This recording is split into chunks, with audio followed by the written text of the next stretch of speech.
So I think a lot of people have asked for a build video about how I make the TinyTrainer. So this TinyTrainer is my favorite little quad, and I've done everything with it from racing around my backyard and doing some freestyle to actually going to real races with top pilots. One thing that I found though when I went to this big race in St. Louis is at least 3 or 4 people all had a similar issue where they say they hit a wall and then the video would go out and it wouldn't come back until they power cycled the quad. Now I don't have this type of issue and I couldn't figure out why, and these guys know what they're doing for building. The one thing I think it is I soft mount. I always soft mount the PTX. So I'll show you how I did that, and I will also do a few more build tips about how to do a successful TinyTrainer build. And let's get everybody having a good time with this. Also, I crashed a lot, and the only times that I lost video were when the battery cage actually broke off and the battery flung out. I didn't have any issues with my hard crashes with video going out, and I can show you a little crash reel here to prove it.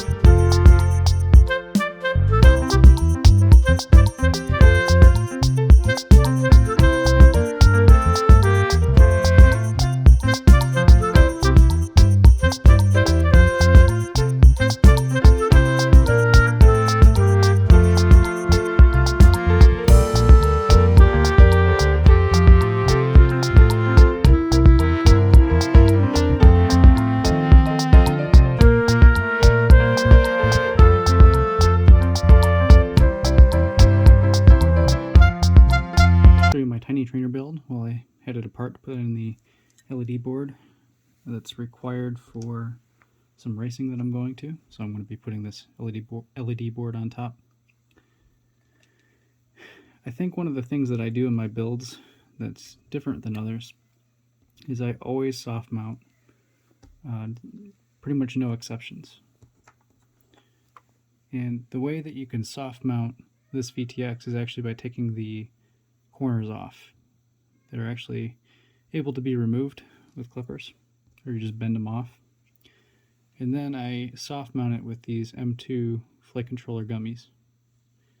And you really have to have the mindset that this is basically another flight controller board, not some VTX that you just tape to the Canopy or something like that.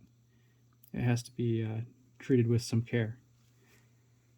I think things will get a little bit more robust over time, but here's just something you really need to know. This part here is a BGA component. It's a ball grid array. So ball grid array components do not handle flex very well. So if this board torques or flexes, then the BGA balls in there can crack. And that's real bad, because it means that things aren't going to work, or maybe you'll have an intermittent connection. So let's just take this, and I'm just going to squeeze them on there. And so this is the tricky part, it's getting all these on here with no holes. So get that in there.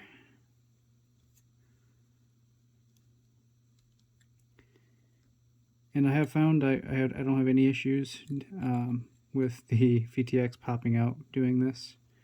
There's plenty of force from the gummies holding everything inward from the stack screws. And overall it's a good thing to have the board float more than to have it be stressed if there's a crash.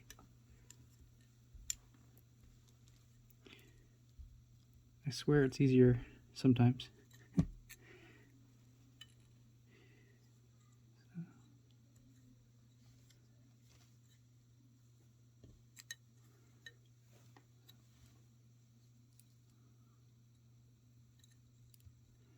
So that's how I get it on there. And now this guy is really well soft mounted on there, and likelihood of really bad, shocks transmitting into the board are lessened substantially. There's still another area I'm concerned about with this new 3D print I got. So you could see right here, there's no gap for the board. That's not a very good design for this 3D print. There should be a little bit of gap. So like this one here has a gap here, so that there's just a little bit of space, so that this isn't just touching on it. So I might notch that out. I actually did notch it out down at the bottom for the flight controller. If I had to give Armando a little tip for maybe a revision 2 of this TinyTrainer, would be to move this back a little bit or move this forward a little bit, because there's just almost no space between the AIO and the camera mount. But love this frame overall. I also switched from Tracer to Express LRS. So this will be my first converted quad that I've taken Tracer out, which is right here, and I put in Express LRS with one of these ceramic antennas. So we'll find out if that causes any interference. I don't know if it will. We're just gonna see what it does. I'm also running this full-size circular polarized antenna. Usually I run like just a little dipole on this guy, like this, or like a standard dipole that you'd see, or even a monopole, or a really crappy beat up circular polarized antenna. Oh, here it is. So I was running this one on it. So a lot of the videos you've seen of this drone have actually been with this super beat up circular polarized antenna, with it just all broken, and like the coax is all broken. So it still worked, but I'm hoping that it's going to work a little bit better with this guy on it. Yeah. Other tips: put some E6000 on this MIPI, so it doesn't just pop off. Put some E6000 on this MIPI. Use a locking UFL or some E6000 on this also. So here's the stock camera mount, and I've got some tape around it because when I fly in the wintertime, I use that to keep the snow out. The stock camera mount doesn't hold on to the Nano HDZero camera properly, so I don't recommend using this mount.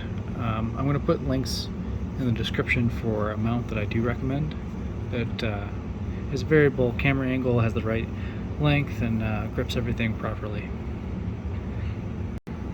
Another thing you can see here is that I use the 533 stack saver in the wintertime to keep the stack free from snow ingress, and it actually works pretty good. You just wrap it around the center stack area and then wrap the excess of the stack saver around one of the arms, and it keeps most of the snow out. I've crashed into the snow hard, very deep into the snow, probably about 5 times this winter, and it's been fine as long as I shake the snow out. So, going strong. So this is actually the camera mount that I recommend. It's perfectly made for this.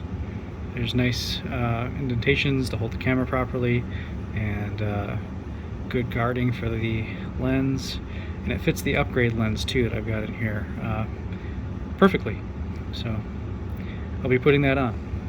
And here's the fixed 45-degree camera angle mount that I used in my race with the RC18M lens. This lens is very wide and decently compact. It's a nice upgrade, but the thing is, it's a little bit softer looking than the nice HDZero M8 upgrade lens that I've got in the bottom there. So I'm going to be switching everything back over to the higher quality, sharper HDZero M8 lens, rather than the little bit softer RC18M lens that I've got on this one here. So I showed in my video where I did some crashing that the battery ejected a few times, and what happened actually is this battery strap ripped off. One whole side of it would just come off, and I think I narrowed down what I did there. You don't want to over tighten the screws that are holding this TPU in, or it'll kind of balloon or flange the TPU out of the way, and then you'll have very little actual surface area on the screw head holding this on, and then it'll be prone to coming off very easily. So one of two things: don't tighten it down as tight as you might think you need to, or two, get a very, very thin profile washer and put that washer in here to get more surface area on that screw head. Otherwise, this will tend to fly off on you in a hard crash. So the kit for the TinyTrainer comes with a set of like 8 zip ties to hold down the polycarbonate arms from the Canopy over here. And I got sick of replacing those zip ties, so instead I put some Kapton tape around the arm, and then I put a little pull tab at the end of the Kapton tape so I can keep on reusing this. Yeah, this video is brought to you by Kapton Tape. So on this build I was able to think about it a little bit more and get the stack a little bit lower profile, partly because I took the connectors off. And what you can see is I was able to mount the LED board on the actual main standoffs. Did take some thinking about how to do this because of clearance for cables underneath. Another thing to note, if you look at the connectors for the LEDs, I did have to trim the tab off right here and right here, so that you can see it's the full length tab on the other side. And I had to do that so that there was clearance on the inside of the canopy when I put this on, because this LED board is all the way to the top. Also on here I put E6000 adhesive to hold the MIPI and the UFL in place, because I didn't want any issues with vibration, potentially not, making these components jiggle free. And E6000 is nice because it's cheap enough, and you can take it off easily. It kind of just comes off in one big peel. Also in the back here I've got my, I think it's an EP2 receiver. No, this might be an EP1. Happy model EP1 with a single antenna coming off of the back onto the arm. As I mentioned, I think earlier, I did have issues with the JH-MCU EP2 receiver that's got the built-in ceramic. There's some quality control issues with this. So that's just the problem that you have when you go with an open source hardware solution. Each manufacturer is going to, let's say, get creative with the components that they choose, the quality of the components they choose. So this guy's out of spec, and I guess the timing crystal is junk on this, so it doesn't work right. But overall, I'm switching everything over to Express LRS. There's some really good integration with HDZero coming for that makes it a no-brainer, and the receivers are very inexpensive, assuming you find ones that are made properly. Pro tip for the Nano HDZero camera, the HDZero logo needs to be on the top, facing up to the sky. When you install it, there's no way to flip the image in the camera menu, so take me later. And in case you wondered, this is what the Nano HDZero with the stock lens looks like with the stock TinyTrainer camera mount.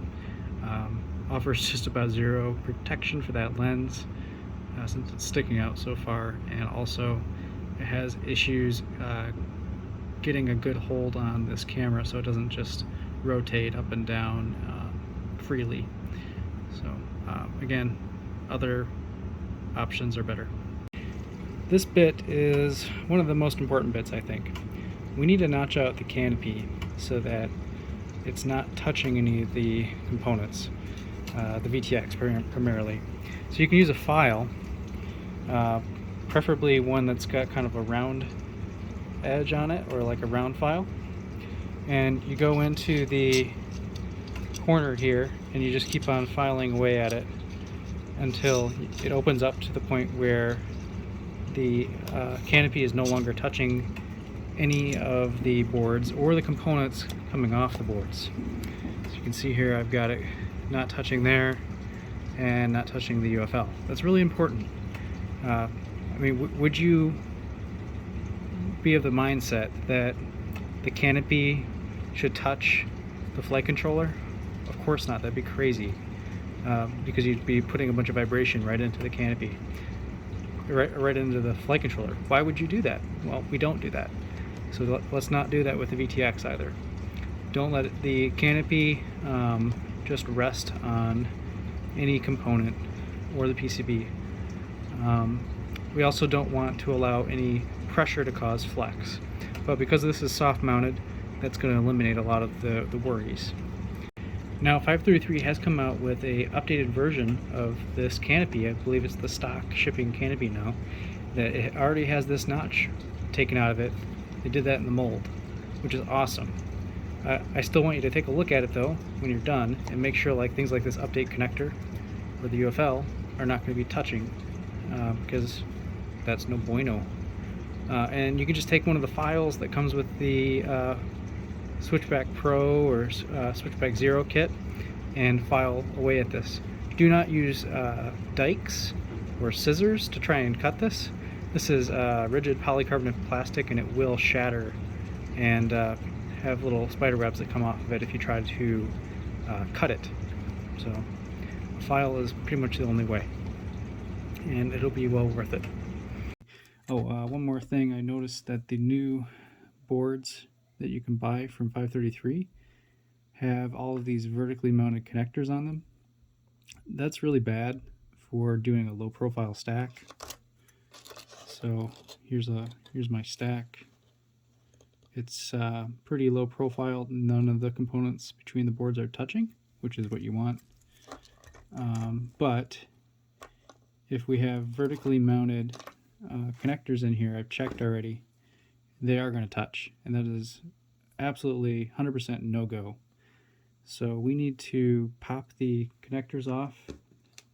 You do that by taking some pliers and grabbing down at the base very carefully, and it should just pop right off.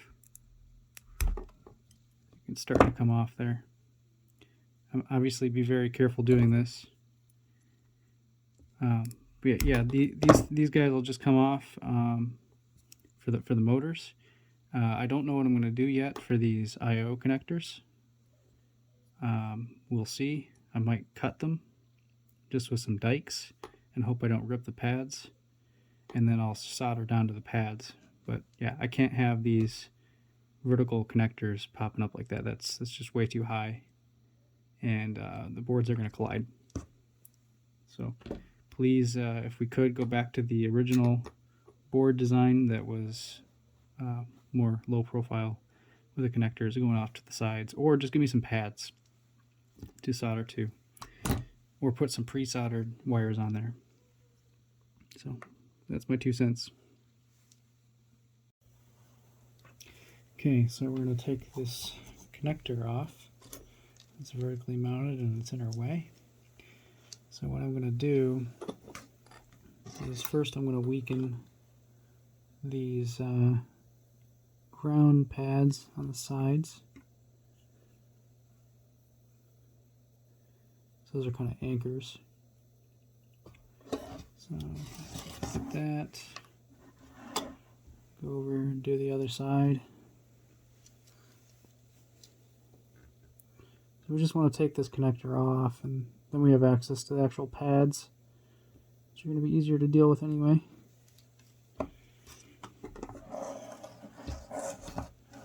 Okay, so here's the fun. We're going to go in and just glob this with solder.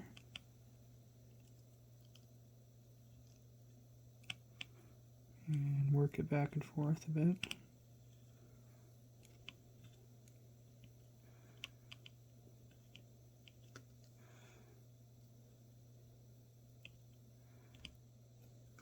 I'm going to grab tweezers and start to pull on this.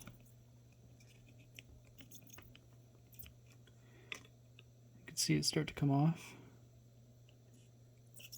You don't want to pull too much, you just want to let the iron heat up the pads, and then it pops right off.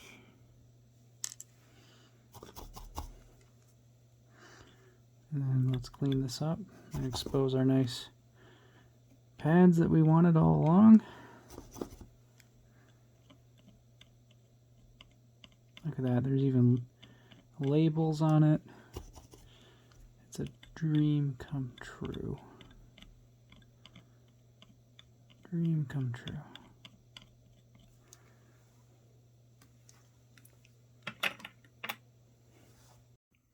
Here's another thing. We've got all these exposed pads on the bottom of this board that I'm going to just lay on top of here. Well, we need to insulate that or we're going to have some shorts. So, Kapton tape. Yeah, Kapton tape. So here's the LED board with some Kapton tape on it. And I used a razor blade to cut the extra off. So now that we have all the connectors off this board, it is nice and low profile. And a direct solder is going to work better anyway. So here's how this ended up turning out. I did not attach the LED board to the stack because I wanted to not squeeze this board too much, and when I put the canopy on, it's going to push this down, but it's going to float, and it's going to float on those nuts, and it'll be alright. I've got some Kapton tape underneath it too. I did end up having to switch to a different Express LRS receiver. This JHEMCU one has a known issue where I guess the crystal's out of spec and it doesn't work. Checked my wiring and did all that stuff for an hour until I just decided to look online, and people are complaining about it. So this is a Happy Model one instead, EP series or something like that, and then I just mounted the antenna down below. So pretty cool looking build. I like it. Now let's go test it.